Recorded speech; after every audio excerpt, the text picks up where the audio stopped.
It was a time long before the great walls of Jerusalem rose. King Solomon sat in his royal chambers, gazing upon the scrolls of his ancestors. His heart was heavy with the weight of destiny. The prophecy spoke of a temple that would stand as a beacon of God's glory, a temple built by hands, not of flesh, but of something far darker, far more powerful. The ancient texts whispered of a pact, sealed in the very depths of the earth, where demons roamed in eternal torment. Yet they had their use, tools, slaves to a king who would dare command them. Solomon, blessed with wisdom beyond measure, knew that this temple could not be built by mortal hands alone. He had studied the ways of the occult, the forbidden arts, the knowledge of commanding spirits, and it was in these forgotten arts that he discovered his path, to summon 72 demons, to bind them in chains of his will, to use their unimaginable strength and dark powers for a holy cause. The prophecy had been clear. Only the King of Israel, the wisest among men, will be able to bend them to his will. With a quiet breath, Solomon prepared himself for what lay ahead. He would need the wisdom to control these beings, the strength to withstand their malice, and the courage to command them. The temple would rise, but it would rise in the shadow of darkness. The air grew thick with tension as Solomon stood within the sacred circle. The runes etched into the ground pulsed with an unnatural light. It was said that these runes held the power of the old world, a language forgotten by time itself. They were the key, the gateway between realms. As the ritual began, Solomon called upon the spirits of the abyss. His voice was steady, commanding, as he recited the ancient incantations passed down by those who had come before him. The earth trembled as the first demon appeared before him. It was vast, its eyes glowing with an eerie fire, its form shifting and writhing like smoke. "You are called forth, O mighty spirits of the abyss," Solomon's voice rang out, unwavering. "I command you to obey, for I am the King of Israel, the one chosen by the Almighty. You will help me build a house for the Most High, or be bound forever to this realm." The demons were powerful, their forms intimidating, each one possessing unique abilities. Strength, speed, knowledge of hidden things. Some could move mountains with a thought, others could shape the very fabric of reality. But they were bound by the ancient rules of the abyss. They could not disobey a king of Solomon's wisdom, a king who knew how to manipulate their essence. One by one the demons emerged, each more terrifying than the last. But Solomon, unflinching, stood his ground. The first demon, known as Asmodeus, the demon of wrath, stepped forward. His fiery eyes burned with contempt. "I offer you strength beyond measure, O King Solomon," Asmodeus boomed. "With my power, the stones of your temple will be cut and shaped as if they were clay. I will tear through the earth and bring forth the finest stones from the deepest chasms of the world." Solomon nodded, his mind racing. The power was undeniable, but Solomon knew that each demon's gift came at a cost. The second demon, Belial, appeared, a figure cloaked in darkness, its face a mere shadow.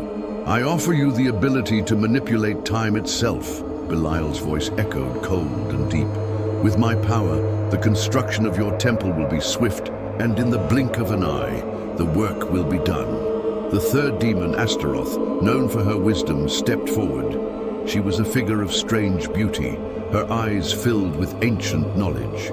"I offer you the gift of knowledge," Astaroth whispered. "The secrets of the heavens and the earth will be at your fingertips. With my wisdom, you will command the finest craftsmen and builders to shape your vision, your temple, with unparalleled precision." Solomon listened carefully. Each demon offered something valuable, but the power of the demons was not something to be taken lightly. He understood that controlling them would require more than just knowledge. It would require his entire being, his soul, and the strength of his will. He accepted their offers, but with a quiet warning in his heart. There would be consequences. Binding the demons was no simple task. The power they wielded was immense. and the forces they commanded could tear the very fabric of reality asunder. Yet Solomon, armed with his divine wisdom, knew that he must not only control their power, but also bind them to his will. As the demons struggled against their chains, Solomon raised his hand. The symbols he had drawn in the sand pulsed with an ethereal glow, and the chains of light tightened, binding the demons to the earth. Their cries of anger and defiance echoed through the chamber, but Solomon's will was ironclad. "You are bound," Solomon declared, his voice firm and unyielding. "You will serve or face the consequences. Your powers will be used for the glory of God's temple, or you will be cast into the abyss forever." With each demon bound, Solomon felt their power flowing into him, strengthening his resolve, his mind, and his ability to control them. He knew that the construction of the temple had begun, and with it, the rise of something far greater than any mortal had ever seen. The first stone was unlike any other. It was massive, carved from the deepest, most ancient quarry known to man. But it was not cut by human hands. It was lifted, shaped, and guided by the demonic forces that Solomon had commanded. Asmodeus, the demon of wrath, stood at the forefront, his power coursing through the stone, shaping it with unimaginable force. Solomon watched with awe as the stone floated before him, held aloft by the demon's dark powers. The strength of the stone was immense, yet it moved with ease, as if it were weightless in their grasp. The temple was beginning to take form, but Solomon knew that this was only the beginning. Each stone, each beam, each pillar would require more power, more control. As the stone was placed into position, a cold wind swept through the temple, carrying with it a sense of foreboding. Solomon could feel the darkness of the demons seeping into the very fabric of the temple. He had to maintain control, or the entire structure could crumble before it even began. The laborers who worked on the temple were not mortal men. They were the demons, now bound to Solomon's will. Each demon brought with it unique abilities, and they worked tirelessly to construct the temple with supernatural speed and precision. Some demons, like Astaroth, whispered to the workers, guiding them with her wisdom, ensuring every stone was placed perfectly. Others, like Belial, manipulated time itself, causing hours to pass in mere minutes, while others, like Asmodeus, used their immense strength to move massive stones with ease. Solomon stood in the center, watching as his vision took shape. The temple was rising, but the air was thick with tension. He could feel the demon's power surging around him, a constant reminder of the delicate balance he was maintaining. The temple was taking shape. Its towering stone walls, carved with intricate designs that no mortal hands could achieve, rose higher and higher. The demons worked tirelessly, their immense strength breaking mountains, their dark powers shaping the stones with precision. But as the days passed, something began to shift. The once harmonious relationship between Solomon and the demons began to fray. The demons, powerful and ancient, had grown restless. They had agreed to help, but the longer they worked, the more their pride swelled. Each stone they lifted, each task they completed, seemed to fuel a growing discontent within them. They were bound by Solomon's will, but with each command, their fury grew. Asmodeus, the demon of wrath, had been the first to show signs of rebellion. He had once offered Solomon strength, but now his eyes burned with an insatiable desire for control. "You think you can command me?" he hissed one evening, his form flickering like a shadow in the dim light of the unfinished temple. "I, who have been tormenting kings for centuries. You are nothing but a mortal king, and I have no true loyalty to you." Solomon, calm as ever, looked into the demon's eyes. "Your power is great, Asmodeus, but your pride blinds you. You are bound to me by the laws of the abyss. Try to defy me, and you will find yourself trapped in a realm of eternal darkness." But the demon was not so easily deterred. "Do not think I have forgotten the chains that bind me," Asmodeus spat. I know the price of defiance. But there are other ways. The others will not stand by forever. The other demons, who had once seemed content in their tasks, began to whisper amongst themselves. They too could feel the tension building. They too had once believed in the idea of a holy temple, but now the purpose of their labor seemed to be slipping from their grasp. What began as a pact with Solomon was starting to feel more like servitude, and the whispers of rebellion spread, like wildfire among them. The wind howled across the construction site, and the storm clouds above seemed to darken with every passing day. The very air felt charged, as if something terrible was about to unfold. The demons' powers seemed to grow more volatile with each command they received, and Solomon could feel it. He had to maintain control, but deep within his heart, doubt began to creep in. Could he truly control 72 demons, each with their own unique powers, each more dangerous than the last? Was the price of the temple too great? As the temple grew, so did the cracks in Solomon's authority. The once flawless design now seemed to carry an undercurrent of something darker, something that could spiral out of control. And Solomon knew that if he did not act quickly, the very forces he had summoned to build God's house might be the ones to destroy it. The tension in the air was palpable. It was no longer just the demons' rebellion that Solomon feared. It was something far more sinister. A shadow, ever so subtle, seemed to grow between him and his subjects. The demons, while still bound to him by the ancient chains of their pact, had begun to murmur in the dark corners of the construction site. They spoke of betrayal. Solomon had been warned. There were ancient prophecies that spoke of the dangers of dabbling with such dark forces. Some said that even the wisest of men could be consumed by the very powers they sought to control. And Solomon, for all his wisdom, was no exception. One evening, as the sun dipped below the horizon, casting long shadows across the temple, Solomon was approached by an unexpected visitor, Baal, the demon of pride, one of the most powerful among them. Baal was known for his intelligence, his cunning, and his ability to manipulate the hearts of men. Unlike the other demons, Baal had a certain elegance to him, his form less monstrous, more regal in appearance. "I see the temple is coming along quite well, Solomon," Baal said, his voice smooth, like velvet wrapped around steel. "But I wonder, do you ever question your methods? Do you ever wonder if perhaps the price for this temple is more than you bargained for?" Solomon met his gaze, his expression unreadable. "I have no time for doubt, Baal. The temple must be completed. The most. I will be pleased." Baal's smile was slow, calculating. "Of course the temple, but what of your soul, Solomon? What of the power you have taken into your own hands? Do you truly believe you can wield it without consequence?" Solomon's heart skipped a beat. He had known the dangers of his actions, but hearing Baal speak of them so openly, with such malice behind his words, made the reality of the situation feel more urgent. The demons were beginning to see the cracks in his resolve, and they were beginning to exploit them.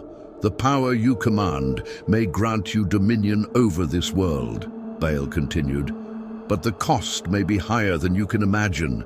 The very demons you control, they may be the ones who will ultimately control you." The demons' words hung in the air like a chilling fog, and Solomon could feel the weight of them press against his chest. Was it too late to turn back? Or had he already crossed a line from which there was no return? The moment of reckoning had arrived. The temple, once a vision of divine perfection, now stood as a monument to Solomon's pride and folly. The stones, once carefully crafted by the demons, now seemed to hum with an ominous energy.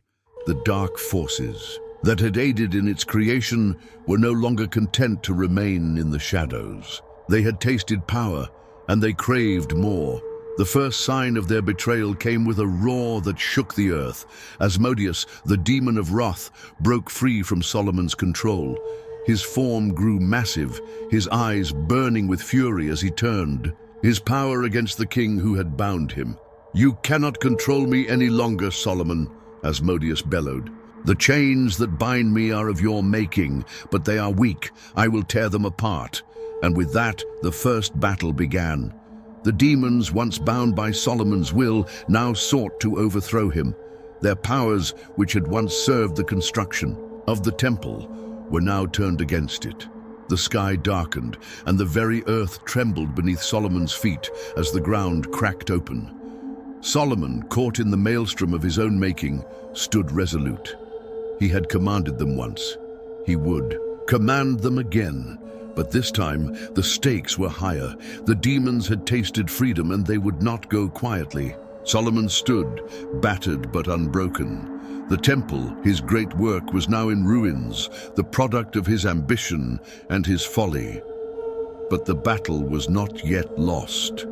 The demons circled him, their forms shifting and changing in the chaos. Their eyes burned with the desire to destroy him, to take the power that he had once held over them. But Solomon, with every ounce of wisdom and strength left in him, reached into the deepest corners of his soul. He had to regain control. He closed his eyes, reaching into the ancient knowledge that had once allowed him to command the demons. The same power that had built the temple would now be used to bring the demons back under his will. The circle was closing. This was his last chance. Would he emerge victorious, or would the demons claim victory, taking the temple and his soul with them? The story of Solomon and his temple was far from over. In fact, it was only just beginning. The walls of the temple rose higher, but so did the darkness that lingered within Solomon's heart. The demons had grown restless, their power and pride swelling as each stone was laid. Asmodeus, the demon of wrath, now stood before Solomon, like a shadow of vengeance itself. His eyes, once fiery, were now cold and calculating. The air around them crackled with unspoken words, thick with the weight of the ancient pact. "You've summoned us to serve your will," Asmodeus said, his voice a low growl that reverberated through the ground. "But what of us, Solomon? What of the power we have given you? The power to command the earth, the skies, and the very forces of nature. You have used us for your own gain, but you have yet to offer us anything in return." Solomon's gaze remained steady, his thoughts 1,000 steps ahead. He knew this moment would come, the moment the demons would demand more than just obedience. He had expected it, and yet the cold weight of their words sent a shiver down his spine. "I have given you freedom," Solomon replied, his voice unwavering. "Freedom to build, to shape, to carve the temple that will honor God. What more do you seek?" Asmodeus stepped closer, his towering form casting a shadow over the king. "Freedom is not enough, Solomon. We want more. You promised us power. What is the cost of that power if it does not come with a price?" The demon's voice echoed in the space, and for the first time, Solomon felt a flicker of doubt. Had he overestimated his control? Had he underestimated the depth of the darkness he had summoned? The tension grew thick as the wind howled around them, a silent warning of the storm that was about to break. As the demon's demands grew, Solomon knew he needed more knowledge, more power. He sought out the hidden texts, the scrolls that spoke of the forbidden arts. Deep within the ancient library of Jerusalem, he uncovered knowledge that had been lost to time, secrets that should never have been unearthed.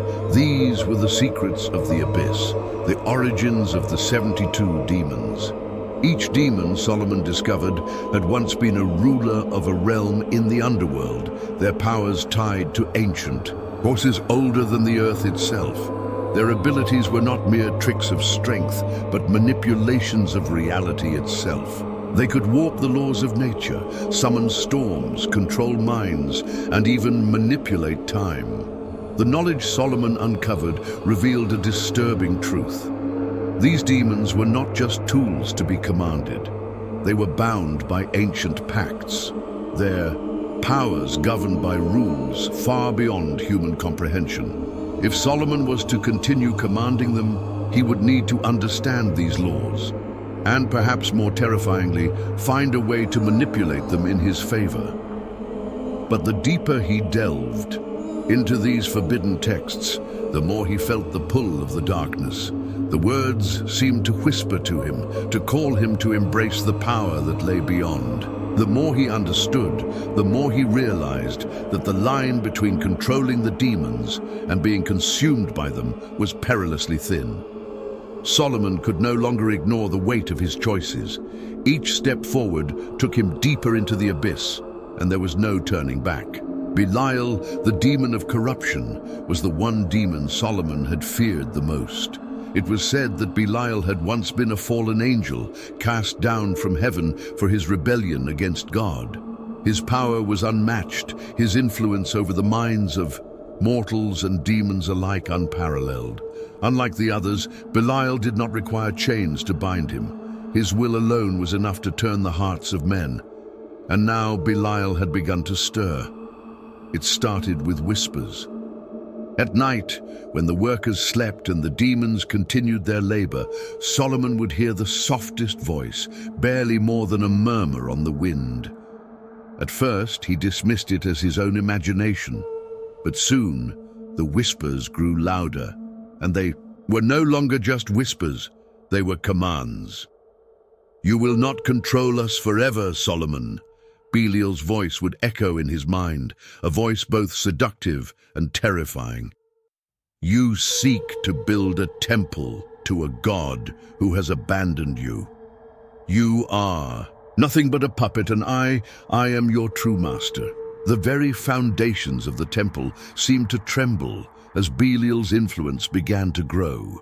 Solomon could feel the power of the demon coursing through the very stones of the building, corrupting them, twisting them from what they were meant to. The demon's presence was not just in the air, it was in the hearts of those who worked. The demons, once proud and rebellious, were now something more insidious. They were whispers in the night, seeds of doubt planted in the minds of the workers. They were chaos incarnate, slowly eroding the harmony that had once existed in the construction of the temple. Solomon realized that Belial was not just a threat to the temple, it was a threat to his very soul, and he was helpless to stop it. The first true sign of rebellion came when one of the workers, a young man from the outskirts of Jerusalem, refused to follow the orders of the demons. It had been days since the whispers of Belial had grown stronger, and the atmosphere around the construction site had become suffocating. The workers were no longer just laborers. They were pawns in a game they did not understand. The young man, trembling with fear, dropped the stone he had been carrying and stepped back. "This is wrong," he whispered to himself, his voice barely audible.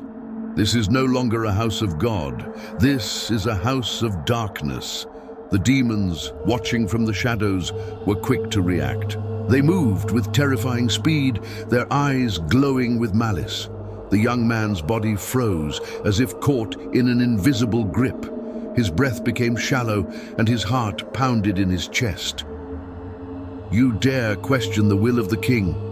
Asmodeus roared, his form materializing before the worker. "You dare defy the power of Solomon and the might of the abyss?" The worker's eyes widened in horror as he felt the demon's power closing in on him. But in that moment, a surge of strength rose within him. The stone in his hand pulsed with a strange energy, and he swung it upward, as if possessed by an unseen force. The stone shattered as it struck Asmodeus, and for a brief moment, the demon faltered, its form flickering. Solomon, watching from a distance, could feel the power shift. This was no ordinary rebellion. Something far more dangerous was awakening in the hearts of the demons and in the hearts of the workers. The temple was nearly complete, its towering walls reaching for the heavens, its grandeur undeniable. Yet, with every stone that was laid, the darkness surrounding Solomon seemed to grow. What had begun as a monumental achievement for Israel A house to honor the Most High had become a battleground, a struggle between Solomon's will and the infernal powers he had dared to command. The demons had grown bolder, more demanding. Asmodeus, the demon of wrath, had led the charge. But now other demons, like Belial, the demon of lies and deceit, had begun to sow discord among their ranks. The once disciplined, obedient forces of darkness had fractured their pride and envy, now driving them to compete for Solomon's favor. You think this temple will be your legacy? Asmodeus's voice boomed in the night, echoing through the construction site. You think it will stand for eternity? The price you've paid, Solomon, is already too high, and it is about to become higher still. Solomon stood before them, his body weary from the constant strain of maintaining control. His once unshakable authority now wavered. The weight of the ancient pact, the burden of commanding 72 demons, was too much for any man to bear. His mind, once sharp and unclouded, was beginning to fray, torn between the ever-growing demands of the demons and the silent whispers of the Almighty. The tension was unbearable. The demons, once united in their task, now turned on each other. Whispers of betrayal filled the air, each demon accusing the others of incompetence, of seeking to overthrow Solomon, of seizing the temple for their own twisted purposes. For the first time since the construction began, Solomon hesitated. The power he had gained was undeniable, but it had come at a cost that now threatened to consume him entirely. His eyes flickered to the towering stone walls, once symbols of divine glory, now darkened by the shadows of rebellion. He had summoned these demons to build the temple, but now they were becoming the very instruments of its destruction. You will obey, Solomon's voice cracked, a fragile command as he tried to hold on to the last thread of control. You are bound to me. The temple will stand and it will be completed. You will serve your purpose, or you will be cast back into the abyss from which you came. But the demons were no longer listening. Their pride had grown beyond the point of submission. Belial, the demon of lies, stepped forward, his smile twisted with malice. Do you truly believe you control us, Solomon? Belial sneered. We have seen the cracks in your resolve. We have watched as you falter. You cannot hold us forever. The time has come for you to face the consequences of your ambition. Solomon's heart raced. The demons, once tools for his purpose, had become an unstoppable force of destruction, and he was powerless to stop them. The blood-red sky above him seemed to mirror the chaos below. His breath was shallow, his mind clouded with doubt, and he knew deep in his soul that the breaking point had arrived. As the temple loomed above him, it felt less like a monument to God and more like a prison built by chains of darkness and blood. The demons had turned on him, and Solomon could feel the weight of their rebellion pressing down on him. The temple was near completion, but it had become a symbol of his own undoing. The power he had sought to control now threatened to control him. The line between master and servant had blurred, and Solomon was no longer certain which side he stood on. The temple that was meant to glorify God had become a battleground for Solomon's soul, a place where the eternal struggle between light and darkness would be decided. Desperation had set in. Solomon knew that if he was to survive this trial, he needed to bind the demons once and for all. He had come too far, sacrificed too much, to let it all unravel now. But the demons were growing restless, and with each passing moment, their power seemed to swell, threatening to consume the entire temple. Solomon turned to the ancient texts, the forbidden knowledge he had discovered months before. These texts, dark and cryptic, held the key to binding the demons. Once again, it was a final, desperate ritual, one that could either restore his control or bring about his ultimate downfall. He knew what he had to do. The ritual required a sacrifice, a blood offering, one that would bind the demons to him for eternity. It was a dangerous act, one that could turn the tide in his favor or destroy him forever. With trembling hands, Solomon began to chant the ancient incantations. His voice echoed through the temple, the words flowing like a river of darkness, resonating with the power of the abyss itself. The demons, drawn by the ritual's pull, gathered around him, their forms shifting, their eyes glowing with fury. "You dare bind us?" Asmodeus roared, his voice shaking the ground beneath them.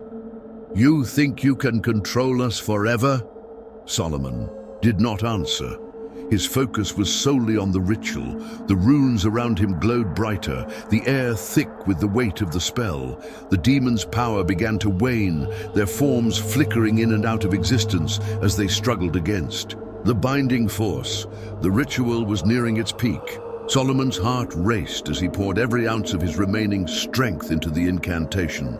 But in that moment, he knew he had reached the point of no return. If the ritual failed, he would be lost to the abyss. If it succeeded, the demons would be bound and the temple would be completed. But at what cost? Solomon had reached his breaking point. The demons were no longer mere servants. They had become his captors, and the temple, the very creation they were building, had become a prison for his soul. But there was one last recourse, one final ritual. Solomon had prepared for the inevitable moment of rebellion. The ancient texts had spoken of a binding ritual, a ritual that would force the demons back into submission, sealing their powers for eternity. It was a dangerous ritual, one that would require every ounce of Solomon's remaining strength and wisdom. If he failed, the consequences would be catastrophic. The demons would break free of their chains, and the temple would be reduced to rubble. The demons encircled him, their laughter a dark symphony in his ears. Solomon stepped forward. His hands trembled slightly as he held the ancient relic, an artifact passed down through generations of kings. The relic glowed with a faint, otherworldly light, and Solomon knew that this was the key to his final hope.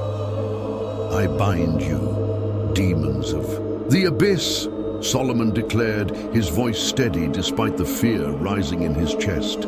"By the power of this relic, I command you to return to your place in the depths. The temple shall stand, and you shall be bound forevermore." The ritual began. The air thickened, crackling with dark energy as Solomon recited the ancient incantations. The relic in his hand pulsed, its light growing brighter with each word spoken. The demons roared in defiance, their forms writhing and flickering, but Solomon's resolve was unshakable. For a moment, it seemed as if the very foundations of the earth trembled beneath their feet. The ground cracked, and the temple walls shuddered as if they too were alive. The power of the demons was overwhelming, but Solomon drew upon the last remnants of his wisdom and strength.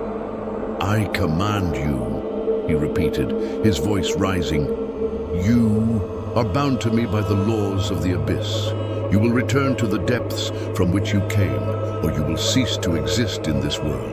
A final, deafening roar erupted from the demons, but as Solomon completed the final words of the incantation, a great wave of energy surged through the chamber. The demons were cast back, their forms shattering into smoke and shadow, their voices fading into the distance. The temple fell silent. For a moment there was peace. The demons were bound. Solomon had won. But in the stillness, the king could not shake the feeling that the battle was not yet over. He had sealed the demons away, but their influence still lingered like an invisible weight upon his soul. The cost of his victory had been great, and Solomon knew that he would carry the scars of this dark pact for the rest of his days. As the final echo of the ritual faded, the temple stood complete, its walls high, its stones flawless. The demons were no more, banished back to the abyss from which they had come. Yet Solomon felt no triumph, no sense of victory. Instead, he was consumed by the cost of what he had done. The price of power was always greater than the power itself, Solomon realized. In his quest to build a temple worthy of God, he had sacrificed his soul. He had commanded demons, powerful entities of the abyss, to fulfill his earthly desires. And in doing so, he had unlocked a darkness within himself, a darkness that now clung to him like a shadow, never to be cast away. He stood in the center of the temple, surrounded by the very stone that had been shaped by the demons he had commanded. The beauty of the structure was undeniable, its majesty awe-inspiring, yet it felt empty to Solomon. The divine presence he had hoped to manifest within these walls seemed distant, as if the temple itself was tainted by the darkness that had been used to build it. The whispers of the abyss still echoed in his mind, their voices faint but persistent. Solomon had controlled the demons. He had bound them, forced them into submission, but the price had been his peace of mind, his tranquility, and perhaps his very soul. Solomon knew that the road ahead would not be easy. He had achieved greatness, yes, but at what cost? The temple, once envisioned as a holy place, now stood as a monument to the dark forces he had wielded. It would be a legacy of both triumph and tragedy, a testament to the wisdom of Solomon and the eternal struggle between light and darkness. Solomon had hoped that the demon's return to the abyss would mark the end of his troubles, but the silence that followed was not one of peace. It was the silence of an approaching storm. Though the demons were gone, their influence lingered. Like a malignant presence, Solomon could feel it in his every thought, in the weight of his every step. The darkness he had summoned had not been vanquished. It had merely retreated, biding its time. One night, as Solomon stood before the temple, gazing into the darkened horizon, he felt a chill, a sense that he was being watched. The air grew heavy, and the wind whispered through the cracks in the stone. It was as if the very foundation of the temple was alive, and it was calling to him, pulling him into the depths. Solomon turned, his heart pounding in his chest, and there, standing in the shadow of the temple, was a figure, a dark, twisted figure, its eyes glowing with the same malevolent fire that had once burned in the hearts of the demons. It was no longer just a threat, it was a reminder. The darkness Solomon had tried to escape was not done with him. It had returned. The shadows had come back, and with them, the weight of Solomon's choices. The storm had come. Solomon knew that the time had come for him to make the final choice. The temple, his life's work, stood as a testament to both his wisdom and his folly. The demons he had summoned had been bound, but their legacy remained, dark and insidious. The price of his actions had been far higher than he could have ever imagined. As the storm raged above him, Solomon understood the truth. No man could control such power without consequences. His command over the demons had been a fleeting victory, a brief moment of glory that had now faded into darkness. The shadows closed in on him, their presence overwhelming. He could feel them crawling under his skin, twisting his thoughts. The time had come for Solomon to face the consequences of his choices. Would he succumb to the darkness that had claimed him, or would he find a way to break free? The final choice lay before him, and the temple, once a beacon of divine glory, would either become his salvation or his eternal damnation. The temple stood, an awe-inspiring monument to Solomon's wisdom and ambition. Its walls, adorned with intricate carvings and gleaming treasures, seemed to reflect the light of the heavens. Yet, beneath its surface, something darker had taken root, a shadow that seemed to crawl through the very stones. The power Solomon had called upon to build this sacred space had left its mark. Though the temple was meant to be a sanctuary, a place of divine worship, it had become something else entirely. Every step Solomon took within its hallowed halls felt heavy, as though the very air was charged with the remnants of the demon's presence. Their power, while sealed, still lingered, twisting the fabric of reality in subtle, insidious ways. Solomon felt it in the deepest corners of his soul, a gnawing emptiness, an unease that he could not shake.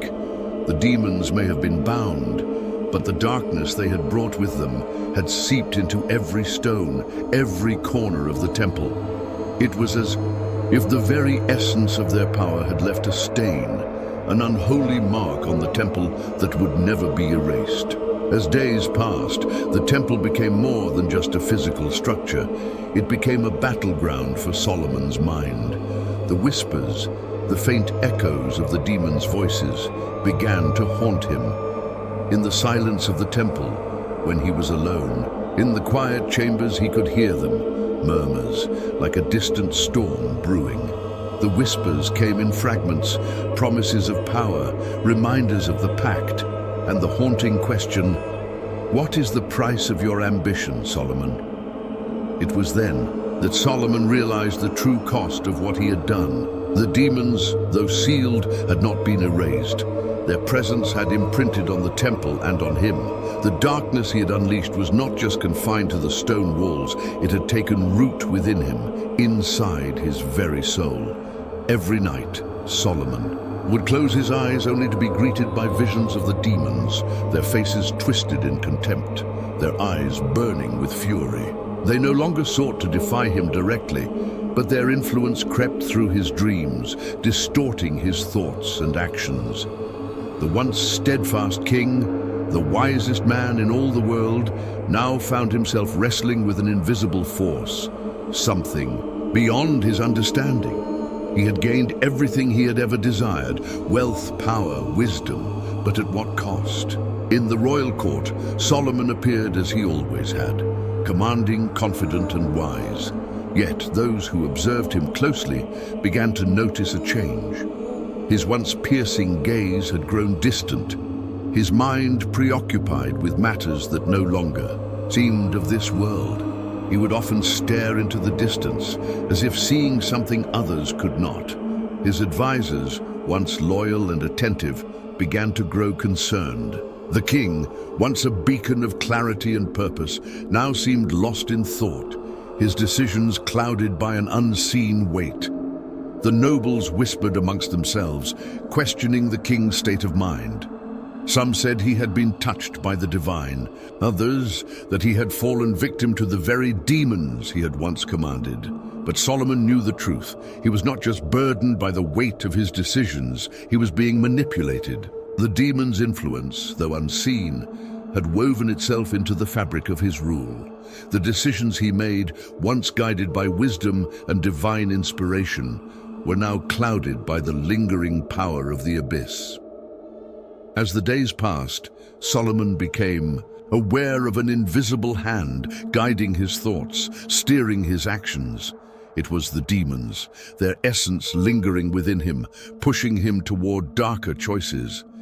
He could feel their whispers in the depths of his mind, urging him to take actions he knew were wrong, actions that would further cement his legacy, but at the expense of his soul.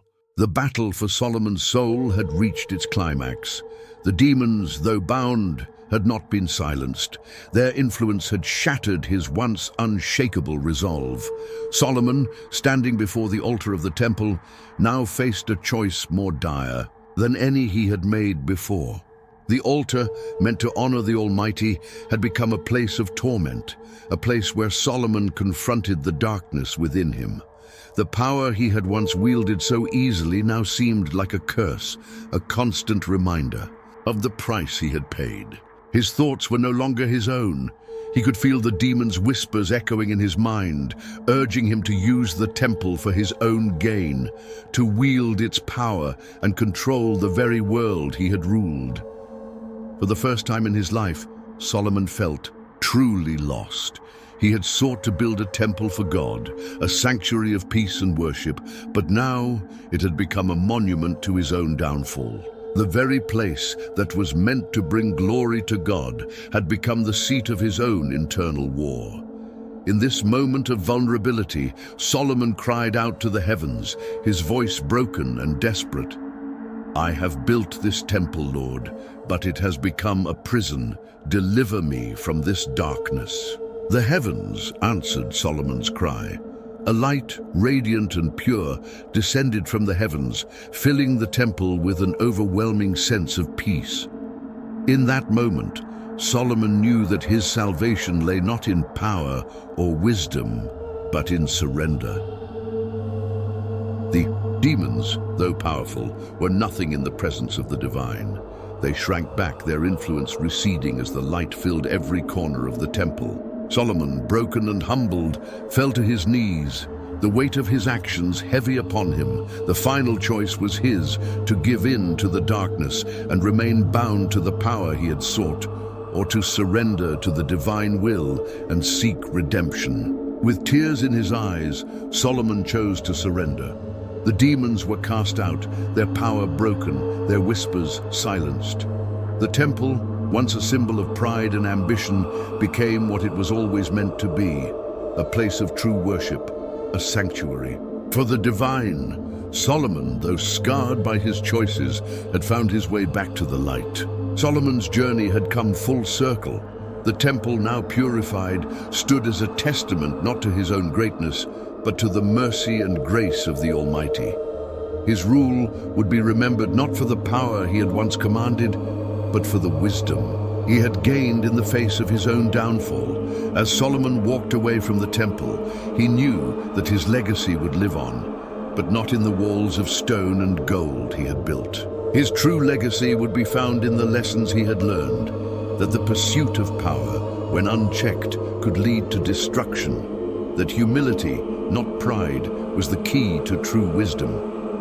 The temple stood behind him, no longer a monument to ambition, but a place of redemption, a reminder of the cost of defying the natural order. Solomon had been broken, but he had also been reborn. The weight of Solomon's choices, his ambition, and the darkness he had unleashed upon the world had brought him to this moment. Years of ruling, years of power, wealth and wisdom had culminated in this final act, this final testament to his reign. The temple, a monument to God, had become a paradox, a place of divine glory and human folly. It had been built by the hands of demons, and in doing so, it had become a symbol of both human achievement and spiritual corruption.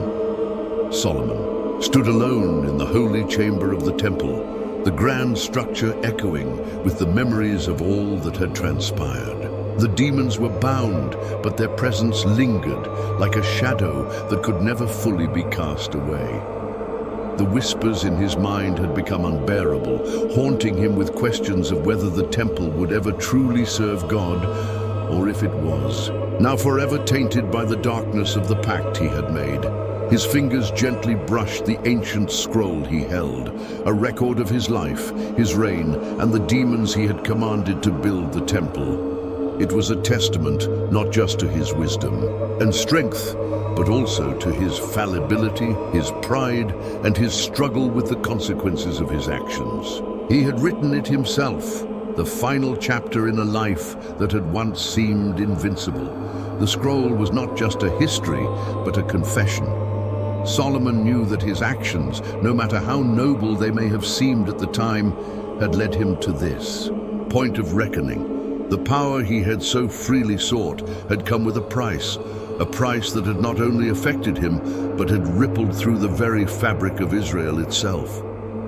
He closed his eyes and felt the weight of the world upon him. His body, weary from the constant strain of ruling, his soul burdened by the consequences of his decisions, seemed to shrink under the immense responsibility. He had brought the demons into the world to fulfill his ambition, and now they were a part of him, bound to his legacy forever. The whispers in his mind had grown louder, taunting him, accusing him of playing with forces beyond his understanding. And yet in his heart, Solomon knew the truth.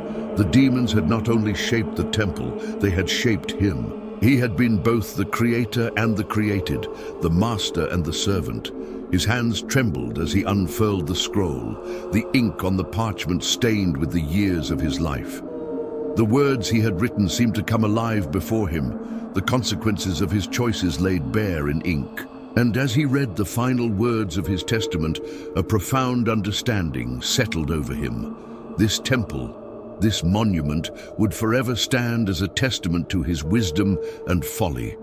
It was a place of divine purpose, but also a place of warning. A warning to all who sought to control the forces of darkness, to those who believed they could manipulate the fabric of the universe without consequence. "I have built this temple," Solomon whispered to himself, his voice carrying the weight of his years. "But it is not mine to keep. The power I sought has consumed me, and now it will consume all who seek to control what they do not understand." As the years passed, the temple became more than just a physical structure. It became a symbol, one that both drew people to it and repelled them. Pilgrims from across the land came to see the mighty building Solomon had created, but many left with a sense of unease. The temple's beauty was undeniable, yet something about it felt wrong, as though it carried an ancient curse, a stain that could never be cleansed. The walls of the temple, though magnificent, seemed to whisper. There were stories, rumors of visitors who entered the holy space, only to leave with a deep sense of dread. Some claimed to hear the voices of the demons in the quiet chambers.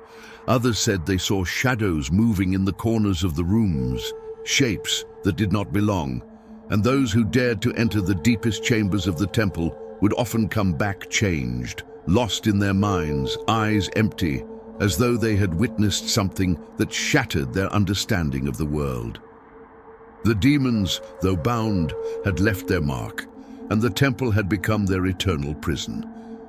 But in its silence, the power they had once wielded had not disappeared. It had only shifted, waiting, growing. Solomon knew that the temple, while still a place of worship, had become something else entirely.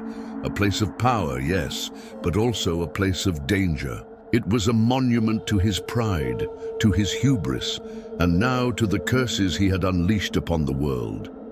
He had hoped that the demons' presence would fade, that time would erase the darkness they had brought, but it seemed the temple had become a vessel for that darkness, a place where the supernatural and the human world intersected, forever bound together. Solomon's reign had reached its twilight.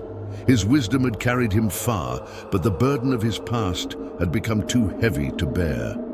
The temple stood, but it no longer served the purpose he had intended. It had become a prison for his soul, a reminder of the darkness he had invited into the world. Years of regret weighed heavily on the king. He had once been the most powerful man on earth, his name known across the kingdoms, his wisdom sought by all who sought to understand the mysteries of the world. But now Solomon was a shadow of his former self. The demons he had commanded still lingered in his thoughts, their whispers filling his mind even in his final days. He had spent years trying to undo the damage he had caused, but there was no redemption for a soul so tainted by ambition. His heart, once full of hope and vision, now only knew the pain of remorse. And so Solomon's life came to an end. His reign, his wisdom, and his great temple all became a part of the annals of history. But as the years passed, the temple became a place of legend, a symbol of both human achievement and the dangers of pride. It was said that Solomon's soul, forever marked by his dealings with the demons, had left a legacy that would haunt future generations. The temple remained, its walls telling stories not only of the divine, but of the dark forces that had been summoned to bring it into existence. And though the demons were long gone, their presence was felt in every corner of the sacred space, a reminder of the price of ambition, of the cost of seeking power beyond one's grasp. Solomon had built the temple to honor God, but in doing so he had unknowingly built his own tomb, a place where his greatest triumph would also be his greatest downfall. The legacy of Solomon would endure, not just as a king or a wise man, but as a cautionary tale, a warning to all who sought to command forces beyond their understanding. And as the final whispers of his reign faded into the winds of time, one question remained. Could anyone ever truly control the darkness they summoned, or was it always destined to consume them in the end? Thank you for watching until the end of this tale of ambition, power, and consequence. Solomon's story serves as a stark reminder of the dangers of seeking control over forces greater than ourselves. What do you think? Was Solomon's downfall inevitable, or could he have changed his fate? Leave your thoughts in the comments, and don't forget to like, share, and subscribe for more stories that dive deep into history's greatest mysteries.